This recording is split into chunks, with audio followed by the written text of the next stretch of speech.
Assalamualaikum warahmatullahi wabarakatuh. Halo teman-teman semuanya. Perkenalkan, nama saya Arsalan Abidinata dengan NIM 1910901003. Di sini saya akan memaparkan sebuah materi yaitu tentang bipolar.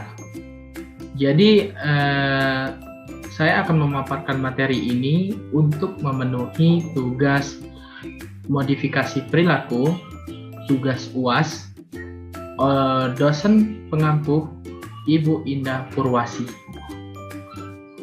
Baiklah, di sini saya akan menjelaskan beberapa aspek tentang bipolar.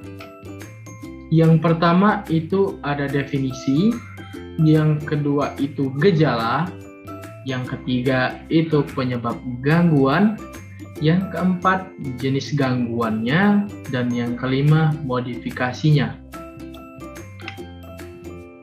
Pada definisi bipolar, gangguan bipolar ini merupakan gangguan mood kronik yang ditandai dengan adanya episode mania atau hipomania yang muncul secara bergantian atau bercampur dengan episode depresi.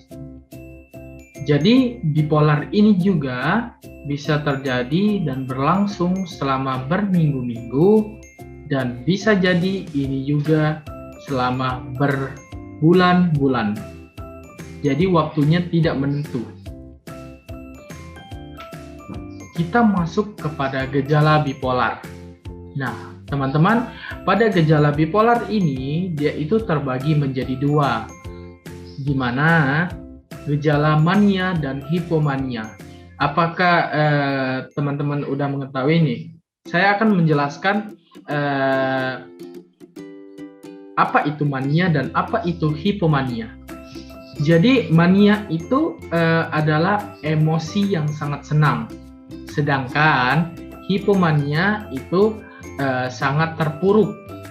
Itu perbedaannya, di mana mania itu sangat senang, sedangkan hipomania itu sangat terpuruk. Pada gejala bipolar, mania atau sangat senang, itu biasanya orang merasa sangat bahagia atau senang. Jadi dia itu merasakan perasaan yang sangat bahagia, senang, mood naik gitu. Dan juga berbicaranya cepat dan sering. Nah, pada berbicara cepat dan sering ini, dia itu berbicara tidak seperti orang normal yang memang tingkat kecepatan orang yang terkena gejala bipolar ini cukup cepat dan terkadang susah untuk dimengerti. Dan juga orangnya itu merasa sangat bersemangat. Jadi dia itu sangat aktif sekali dan energetik gitu. Muncul rasa percaya diri yang berlebihan. Jadi dia itu pede, sangat pede. Dan juga ada keinginan untuk tidur itu menjadi menurun. Jadi dia itu sangat bisa dibilang kurang suka untuk tidur. Dan juga tidak nafsu makan. Jadi rasa laparnya itu berkurang dan juga mudah terganggu. Tidak suka untuk kayak ada orang lain yang mendekati kayak gitu. Dan juga pada hipomania atau sangat terpuruk, merasa sangat sedih dan putus asa, lemas dan kurang energetik, sulit berkonsentrasi atau mengingat sesuatu, hilang keinginan untuk beraktivitas. Jadi rasa dia ingin melakukan sesuatu jadi berkurang. Dan juga orang seperti yang terkena gejala hipomania ini sering merasakan merasa bersalah, terkadang juga delusi, serta lebih parahnya itu keinginan untuk bunuh diri. Itu yang paling parah. Kita masuk ke dalam penyebab bipolar. Nah, pada penyebab bipolar ini ada 3. Yang pertama itu kondisi otak, yang kedua itu genetik, dan yang ketiga itu lingkungan sosial. Di sini saya akan menjelaskan tentang kondisi otak, terlebih dahulu. Pada kondisi otak itu penderita gangguan bipolar itu berbeda dengan struktur otak normal atau gangguan mental lain. Para ahli juga percaya penggunaan bipolar disebabkan oleh gangguan pada sirkuit otak tertentu. Tak hanya itu, fungsi zat kimia otak disebut neurotransmitter juga berpengaruh pada kondisi ini. Kita masuk kepada genetik. Nah, genetik ini selain terkait pada struktur dan fungsi otak, juga terkait dengan genetik.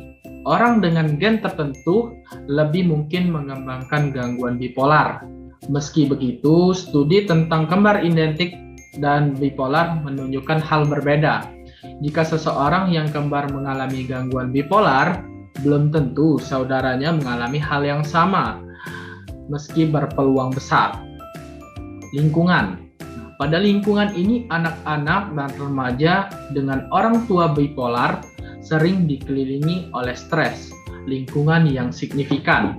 Ini mungkin terkait perubahan suasana hati yang terjadi pada orang tua mereka. Meski tidak selalu mengembangkan gangguan bipolar, anak tersebut bisa mengembangkan gangguan mental lain seperti ADHD, depresi berat, skizofrenia, atau penyalahgunaan narkoba.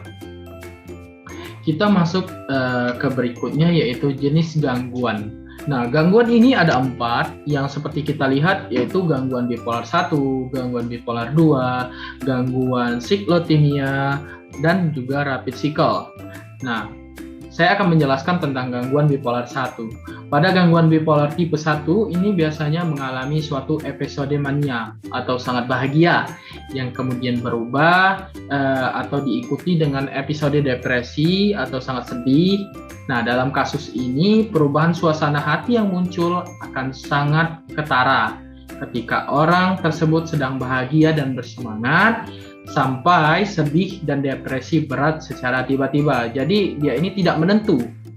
Nah, pada gangguan bipolar 2 ini orang yang didiagnosisnya tidak akan mengalami episode mania, tetapi episode hipomania adalah bentuk mania yang tidak terlalu ekstrim sehingga berubah suasana hati tidak terlalu ketara.